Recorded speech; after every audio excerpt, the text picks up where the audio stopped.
Hello, very good morning to all of you. Welcome to my channel NG medicals.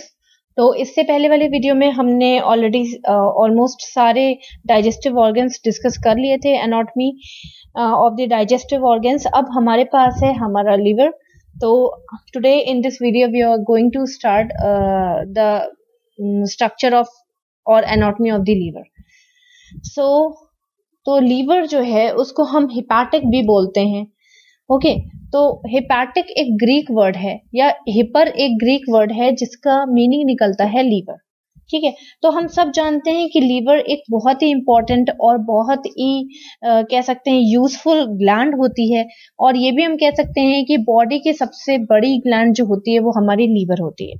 तो बड़ी gland क्यों बोला गया है? क्योंकि ये बहुत बड़े बड़े इंपॉर्टेंट काम करती है, करता है लीवर हमारा। एंड ये एक्सोक्राइन एंड एंडोक्राइन दोनों है। तो एक्सोक्राइन एंडोक्राइन दोनों कैसे हो सकता है? First of all you have to know what is the meaning of endocrine and exocrine. Endocrine means होता है एंड, मतलब इनसाइड। तो जो भी हार्मोन्स या जो भी केमिकल सिक्रेशन लीवर कर रहा है वो डायरेक्ट अगर ब्लड में कर रहा है तो इस फंक्शन को हम एंडोक्राइन फंक्शन बोलेंगे। ठीक है, और कुछ चीजें, कुछ एंजाइम्स, कुछ केमिकल्स ये डायरेक्ट ब्लड में ना करके इधर उधर सिक्रीट करता है, तो उस फंक्शन को हम एक्सोक्राइन फंक्शन बोलेंगे। एंडो मीन्स होता है inside the blood, exo means होता है आउटसाइड द ब्लड। अब आप समझ गए। ठीक, तो लीवर जो है हमारा एक फाइबर की शीट से मिलके बना हुआ है। वो फाइबर्स जो कि काफी स्पंजी होते हैं। अगर आप लीवर को कंप्रेस करना चाहो, दबाना चाहो, तो आप आराम से उसको दबा सकते हो, जैसे कि कह सकते हैं फाइबर से बना कोई ऐसी चीज जो बहुत सॉफ्ट हो। तो लीवर वैसे ही होता है। इसको ग्लाइसॉन्स कैप्सूल, इस फाइबर शीट को ग्लाइसॉन्स कैप्सूल भी बोलते हैं। ठीक है, इसके अलावा इसके जो मेन फंक्शन है वो मैं आपको बता चुकी हूँ, एंडोक्राइन एंड एक्सोक्राइन। अब वो फंक्शन देख लेते हैं जो कि डाइजेस्टिव फंक्शन होते हैं। डाइजेशन के लिए मेनली ये क्या कर रहा है? डाइजेशन के लिए मेनली ये इम्यून रिस्पॉन्स करता है। इम्यून रिस्पॉन्स मीन्स ये माइक्रो ऑर्गेनिजम्स को किल करने में भी हेल्प करता है। ठीक है, तो वो माइक्रो ऑर्गेनिजम्स अगर किल नहीं हुए तो क्या प्रॉब्लम हो सकती है? प्रॉब्लम ये हो सकती है कि वो आपके फूड में भी जा सकते हैं और फूड आपका कैसा हो जाएगा? इन्फेक्टेड हो जाएगा। तो आपको डायरिया, कॉलरा जैसी डिजीज हो सकती है। ठीक है, तो ये एक तरह का इम्यून रिस्पॉन्स भी कर रहा है। बाकी ये मेटाबॉलिक फंक्शन भी करता है। ये डिफरेंट टाइप ऑफ चीजों को, केमिकल्स को, हार्मोन्स को रिलीज करता है।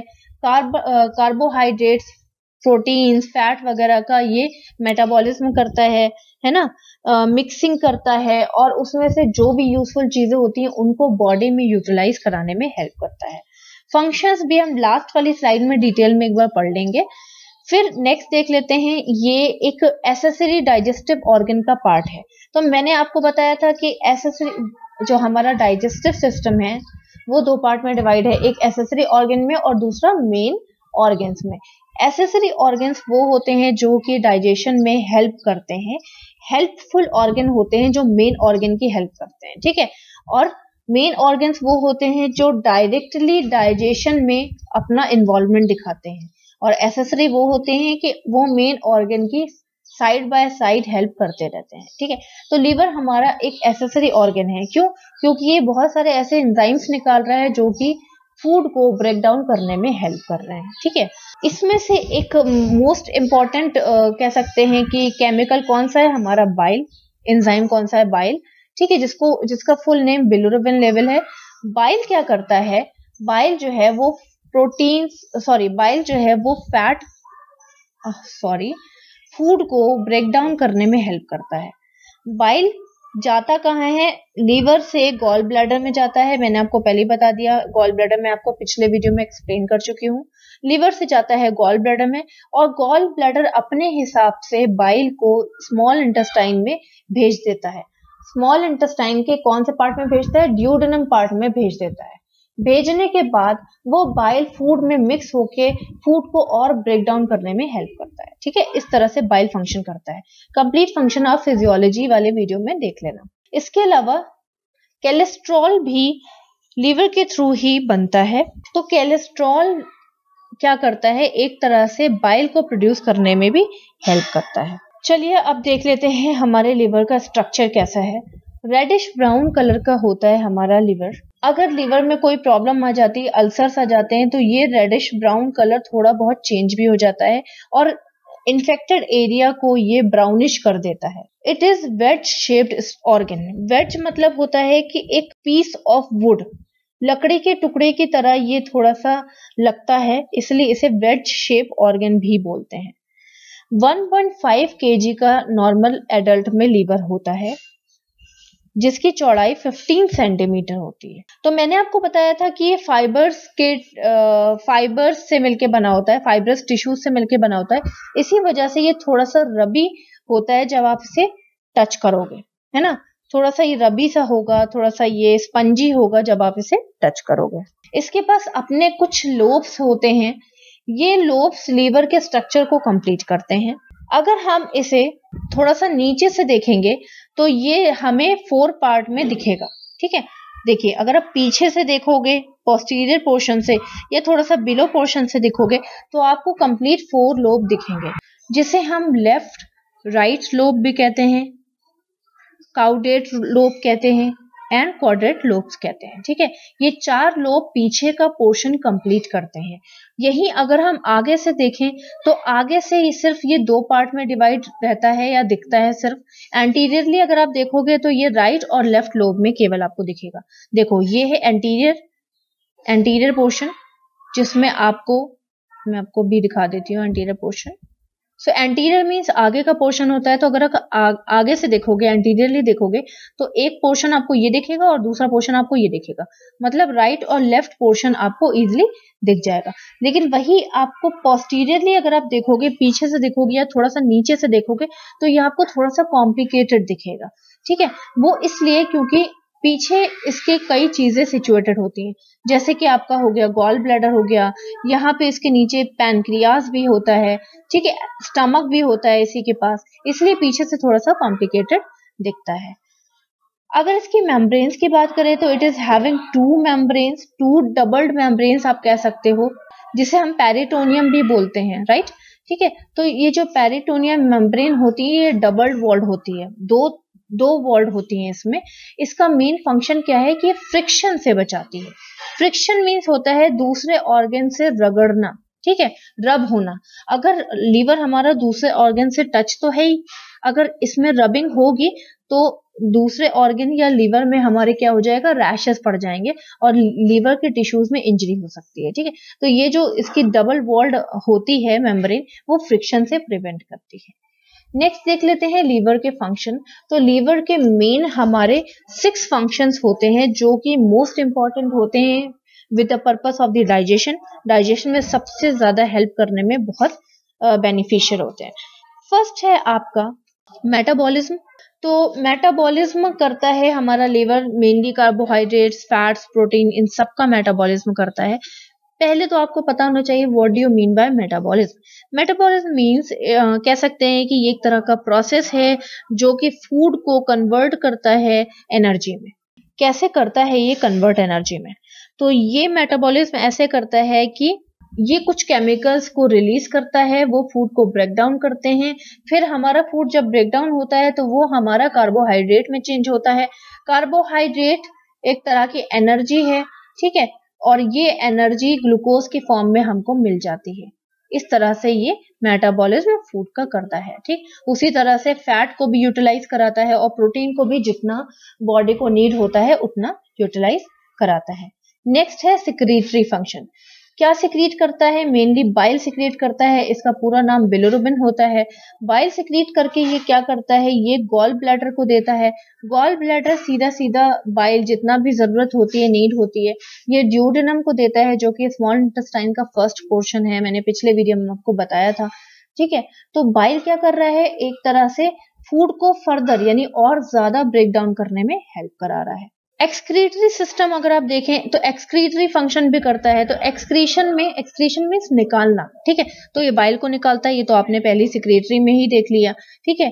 बाहर निकालना, बाइल को बाहर अपने आप से बाहर निकाल देता है। इसके अलावा ड्रग्स और ड्रग्स की टॉक्सिसिटी को भी ये बाहर निकाल देता है। कहाँ से बाहर निकाल देता है, बॉडी से बाहर निकाल देता है। ठीक है, तो ड्रग्स की जितनी भी, जैसे कि आप बहुत हाई डोजेस लेते हो, उसकी कुछ साइड इफेक्ट्स हो सकते हैं अगर उसकी टॉक्सिसिटी आपके लीवर ने कम नहीं की तो जितनी बॉडी केपेबल होती है ड्रग्स को यूटिलाइज करने के लिए, उतना ही ड्रग्स को ये लीवर यूटिलाइज कराता है। बाकी ये उसकी टॉक्सिसिटी को डिक्रीज करके उसको क्या कर देता है, उसका एंड कर देता है। समझ गए? तो एक तरह से क्या कर रहा है, ये टॉक्सिसिटी को भी डिक्रीज कर रहा है। अगर टॉक्सिसिटी इंक्रीज हो जाएगी तो हमारे अंदर टॉक्सिक सब्सटेंस इंक्रीज हो जाएंगे और हमारे सेल्स डैमेज होने लगेंगे। ठीक है, ड्रग्स के, और ये बिलिरुबिन लेवल भी बाहर निकाल रहा है, गॉल ब्लैडर में भेज रहा है। नेक्स्ट है सिंथेसिस। तो ये different type of protein synthesis करता है, जैसे हमारा एल्ब्यूमिन हो गया।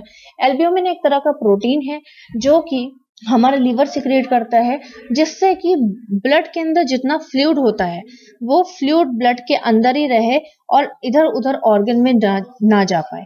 फॉर एग्जाम्पल ले लो असाइटिस। असाइटिस मीन्स होता है जब किसी के एब्डोमेन में बहुत पानी भर जाता है ना। आपने देखा होगा कि किसी के एब्डोमेन में बहुत पानी भर गया, उसे हम असाइटिस बोलते हैं। ठीक, तो ये इसलिए होता है कि कभी कदार जो हमारा लीवर होता है वो फेल हो जाता है, मतलब लीवर का फंक्शन फेल होने लगता है। ठीक, तो लीवर के अंदर जो हमारा एल्ब्यूमिन होता है वो डिक्रीज होने लगता है, और जब एल्ब्यूमिन डिक्रीज होता है तो जो ब्लड सप्लाई के अंदर फ्लूइड होता है, जो आसपास का फ्लूइड होता है, वो निकल के एब्डोमेन में जाके भर जाता है। ठीक है, जो कि एल्ब्यूमिन रोक के रखा हुआ था। एल्ब्यूमिन का लेवल डिक्रीज होगा तो फ्लूइड जो है वो अननेसेसरी जगह पे जाकर के फिल हो जाएगा। ये फंक्शन होता है एल्ब्यूमिन का। इसके अलावा कोआगुलेशन फैक्टर कराता है, मतलब खून को, ब्लड को जमाने में भी हेल्प करता है। जैसे कि आपको कहीं कट गया तो आपको कोआगुलेट हो गया, ब्लड जम गया वहां पे। अगर लीवर कोआगुलेशन फैक्टर्स ना रिलीज करे, ये भी एक तरह का प्रोटीन होता है, अगर लीवर ना रिलीज करे तो क्या होगा, आपको कंटिन्यूअस ब्लीडिंग होती रहेगी, आपका एक्सेस ब्लड लॉस होगा और आपकी डेथ भी हो सकती है। नेक्स्ट है आपका स्टोरेज। तो ये डिफरेंट टाइप ऑफ विटामिन को और कार्बोहाइड्रेट्स को स्टोर करके रखता है और तब रिलीज करता है जब नीड पड़ती है। ठीक, तो कार्बोहाइड्रेट क्या है, इट इज अ ब्रेकडाउन, मतलब breakdown by the body and convert into the sugar and glucose. ठीक है, तो जो कार्बोहाइड्रेट होता है वो शुगर और ग्लूकोज में जाकर कन्वर्ट हो जाता है। जब एक्स्ट्रा शुगर और ग्लूकोज होता है तो बॉडी उसको जो है लीवर में भेज देती है। लाइक बॉडी कहती है कि ऐसा है, मेरे पास एक्स्ट्रा शुगर और ग्लूकोज हो गया है, तो लीवर तुम स्टोर कर लो और जब मुझे नीड होगी तो मुझे रिटर्न कर देना। इस तरह से बॉडी और लीवर के बीच में कह सकते हैं कि फंक्शन होता है। ठीक है, तो लीवर क्या करता है, उस एक्स्ट्रा ग्लूकोज को स्टोर करके रखता है ग्लाइकोजन के फॉर्म में, और जब हमारी बॉडी को नीड होती है, जब आप खाना कम खाते हो, जब आप खाना आपको एक टाइम पे नहीं मिल रहा है, फूड नहीं मिल रहा है, तो एनर्जी कहाँ से आई काम करने की? ऐसा तो नहीं है कि आप फेंट हो जाओ, बेहोश हो जाते हो, ऐसा तो नहीं है। तो लीवर क्या करता है, वो स्टोर हुई एनर्जी को आपकी बॉडी को रिटर्न कर देता है और आपकी बॉडी उसको यूटिलाइज कर लेती है। नेक्स्ट है आपका डिटॉक्सिफिकेशन। तो डिटॉक्सिफिकेशन में आपको पहले भी बता चुकी हूँ कि टॉक्सिन सब्सटेंस को कैसे किल करता है, और एमोनिया वगैरह ये सारे हमारे टॉक्सिक सब्सटेंस होते हैं। तो लीवर के अंदर कैपेबिलिटी होती है कि इन सारे टॉक्सिक सब्सटेंस को ये किल कर देता है और आपको प्रिवेंट करता है आपकी अंदर एक्स्ट्रा फालतू गैसेस, टॉक्सिक गैसेस और टॉक्सिक सब्सटेंस को इंक्रीज होने से। इसके अलावा हमारा एक और बचता है, दैट इज पैनक्रियास। तो पैनक्रियास मेरी फिजियोलॉजी वाले वीडियो में आप आराम से देख सकते हो। मेरी फिजियोलॉजी वाली वीडियोस पड़ी हुई हैं। एंडोक्राइन सिस्टम वाली वीडियो में भी पैनक्रियास मैंने बहुत अच्छे से और बहुत सिंपल फॉर्म में एक्सप्लेन कर रखा हुआ है। तो एंडोक्राइन सिस्टम पार्ट 2 में आप जाइएगा। ठीक है, आपको एंड स्क्रीन पे यहाँ पे दिख रहा होगा एंडोक्राइन सिस्टम पार्ट 2। इस पार्ट 2 में जब आप जाओगे तो मिड पोर्शन में आपको पैनक्रियास मिल जाएगा, तो उसमें से आप पैनक्रियास स्टडी कर लेना। Okay, till then bye bye, take care and have a nice day.